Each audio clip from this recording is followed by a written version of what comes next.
Once dominated by legacy names and showroom glitz, the watch world has quietly welcomed a new kind of maker.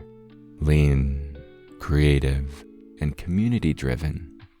These are the microbrands, small teams building rugged, story-filled timepieces that punch far above their price tags.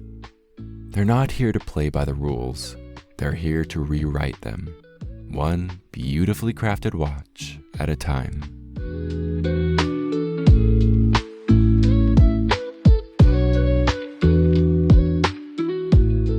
Once upon a time, buying a watch meant choosing between two extremes, shelling out for a luxury timepiece or grabbing something uninspired from the mall. And for a while, that was enough. The big brands had the heritage, the boutiques, and the glossy magazine ads. But something started to shift, quietly at first. Over the past decade, a new wave of independent watchmakers, often solopreneurs or two-person teams, has been rewriting the rules. They're building serious mechanical watches with real character, often from home studios or small workshops. No celebrity endorsements, no velvet rope showrooms, just passionate craftsmanship and a direct line to the people who wear their creations. This is the rise of the microbrand, and it's hard to ignore. Many of these brands didn't start with capital or connections. They launched with an idea, a prototype, and a crowdfunding campaign. Platforms like Kickstarter gave independent creators a direct path to market, letting them skip retail and build watches based on feedback, not focus groups. That scrappy, community-first energy still defines how most microbrands operate today. What makes microbrands different? For starters, everything you need, minus the markup. Imagine getting a watch with a sapphire crystal, ceramic bezel, full lume, and a reliable automatic movement for under $500. Not because corners were cut, but because there's no bloated marketing budget or distributor markup. You're not paying for a name or a storefront on Rodeo Drive. You're paying for the watch. Design, too, feels unshackled. These aren't sterile lookalikes chasing trends.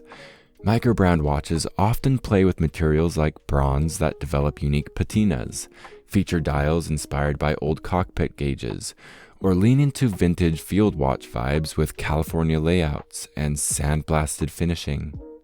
They're weird, bold. They're not built for mass appeal. They're built for people who want something that says something. And it's not just how they look, it's what's inside.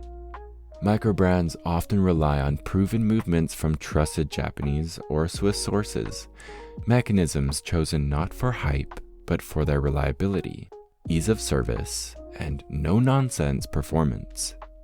No gimmicks, just well-chosen mechanics that keep the focus on what matters. Here's where microbrands really stand out: how they connect. These aren't faceless companies. The founder might be the one replying to your email or answering your comment. Some brands make design changes mid-production because of what customers say.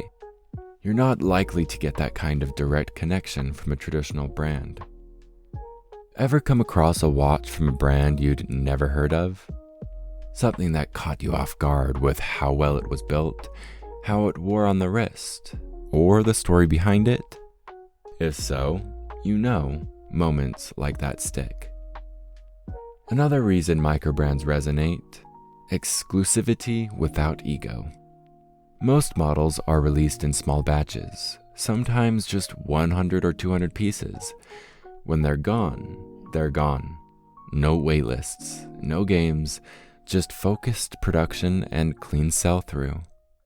Owning one of these watches isn't about status. It's about being part of something personal, and often beautifully under the radar. None of this is to say that traditional watchmakers don't still produce greatness, because they do.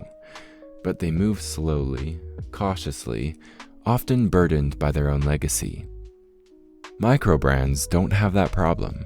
They move fast, take risks, and answer to no one but their customers. So the next time you see a watch that isn't backed by a century-old name or luxury logo, one that looks fresh, functional, and maybe even a little odd, take a second look. You might not recognize the name. That's kind of the point.